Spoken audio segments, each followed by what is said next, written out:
Capítulo 4. La forma religiosa que toman todas las convicciones de las masas.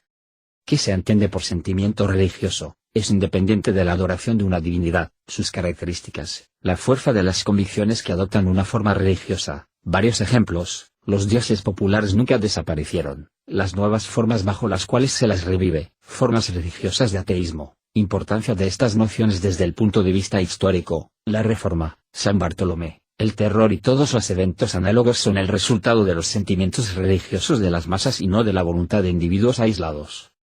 Hemos visto que las masas no razonan, que aceptan o rechazan ideas como un todo, que no toleran ni discusión ni contradicciones, y que las sugestiones a las que se las somete invaden la totalidad de su entendimiento y tienden inmediatamente a transformarse en acciones.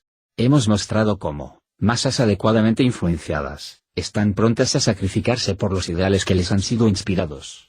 También hemos visto que solo tienen sentimientos violentos y extremos, que, en su caso, la simpatía rápidamente se vuelve adoración y que la antipatía, casi tan pronto como es suscitada, se convierte en odio.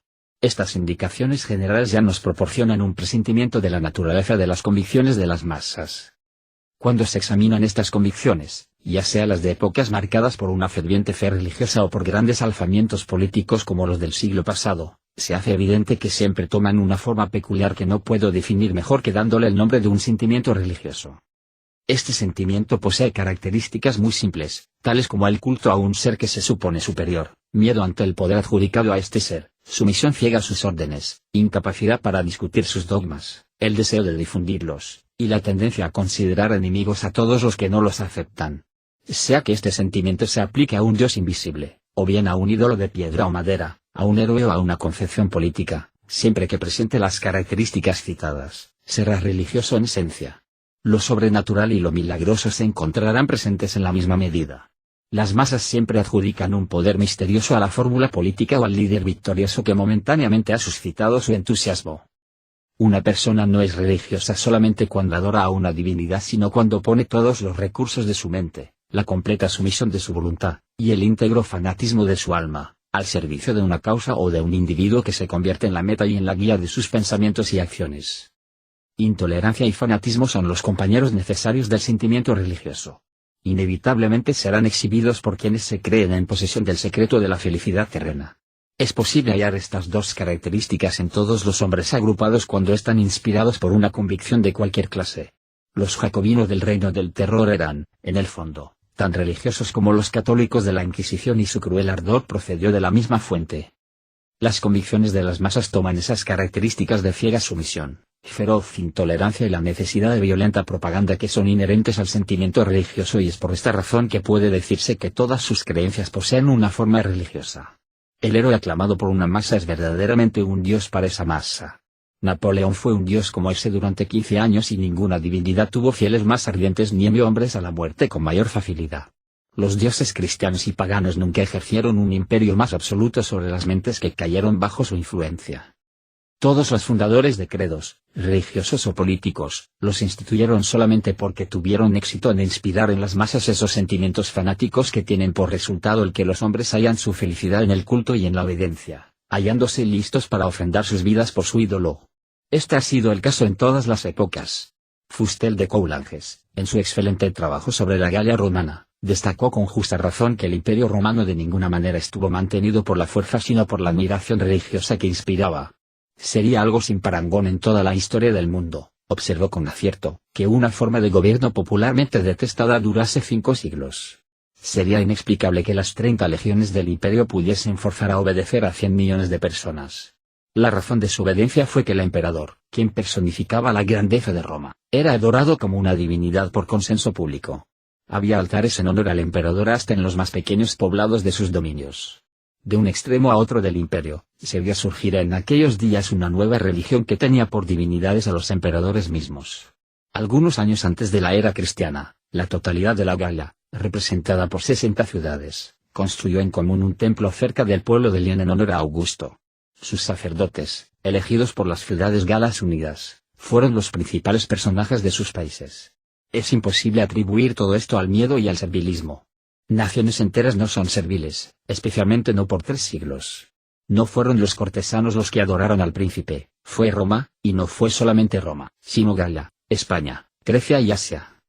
Hoy en día, la mayoría de los grandes hombres que ha capturado la mente de las personas ya no tiene altares, pero tiene estatuas, o sus retratos se encuentran en las manos de sus admiradores, y el culto del cual son objeto no es notoriamente diferente del brindado a sus antecesores.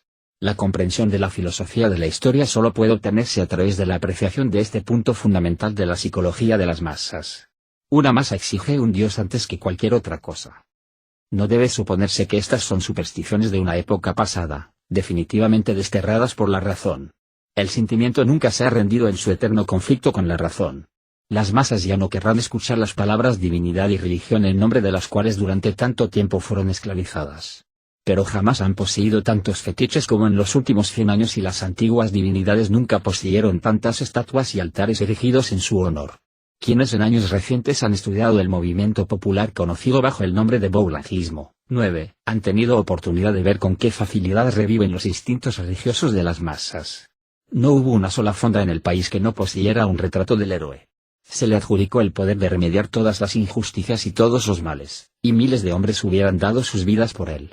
Grande hubiera sido su lugar en la historia si su carácter hubiese estado al nivel de su legendaria reputación. En consecuencia, constituye un lugar común inútil afirmar que una religión es necesaria para las masas porque todos los credos, sean políticos, divinos o sociales, solamente arraigan en ellas con la condición de asumir siempre la forma religiosa, una forma que obvia los peligros de la discusión. Si fuese posible inducir a las masas a adoptar el ateísmo, esta creencia exhibiría todo el ardor intolerante de un sentimiento religioso y, en sus formas externas, pronto se convertiría en un culto. La evolución de la pequeña secta de los positivistas nos ofrece una curiosa prueba sobre este punto. A los positivistas les pasó muy rápidamente lo mismo que le sucedió al nihilista cuya historia relata ese profundo pensador que es Dostoyevsky. Iluminado un buen día por la luz de la razón, rompió las imágenes de las divinidades y los santos que adornaban el altar de una capilla, apagó los cirios y, sin perder un minuto de tiempo, reemplazó los objetos destruidos con las obras de filósofos ateos tales como Buchner y Moleschott, después de lo cual muy devotamente volvió a encender los cirios. El objeto de sus creencias religiosas había sido cambiado, pero, ¿puede decirse en verdad que cambiaron sus sentimientos religiosos? Ciertos hechos históricos, y son precisamente los más importantes, lo repito, no pueden ser comprendidos a menos que se haya logrado apreciar la forma religiosa que las convicciones de las masas siempre asumen a la larga. Hay fenómenos sociales que deben ser estudiados por lejos mucho más desde el punto de vista del psicólogo que desde el del naturalista. El gran historiador Taine solo estudió la revolución como un naturalista y es por ello que la verdadera génesis de los hechos con frecuencia se le ha escapado. Ha observado los hechos a la perfección, pero al no haber estudiado la psicología de las masas, no siempre ha podido rastrear sus causas. Habiéndole impresionado los hechos por su aspecto sanguinario, anárquico y feroz, apenas se ha visto en los héroes del gran drama algo más que una horda de salvajes epilépticos abandonándose a sus instintos sin freno alguno. La violencia de la revolución, sus masacres, su necesidad de propaganda, sus declaraciones de guerra contra todas las cosas, todo ello solo puede ser explicado adecuadamente entendiendo que la revolución fue meramente el establecimiento de un nuevo credo religioso en la mente de las masas. La Reforma, la masacre de San Bartolomé, las guerras de religión francesas, la Inquisición, el reino del terror, son todos fenómenos de idéntica clase producidos por masas animadas por esos sentimientos religiosos que necesariamente guían a quienes, imbuidos por ellos, extirpan sin piedad, por el fuego y por la espada, a quien quiera que se oponga al establecimiento de la nueva fe. Los métodos de la Inquisición son los de todos aquellos cuyas convicciones son genuinas y firmes. Sus convicciones no merecerían estos adjetivos si recurriesen a otros métodos. Alzamientos análogos a los que acabo de citar son sólo posibles cuando es el espíritu de las masas el que los produce. Los déspotas más absolutos no podrían causarlos.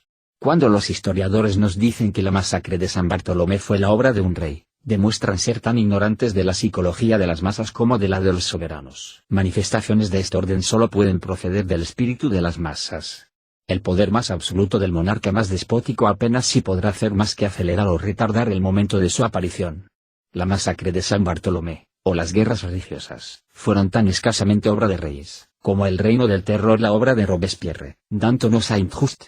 En el fondo de estos eventos siempre se hallará operando el espíritu de las masas y nunca el poder de los poderosos.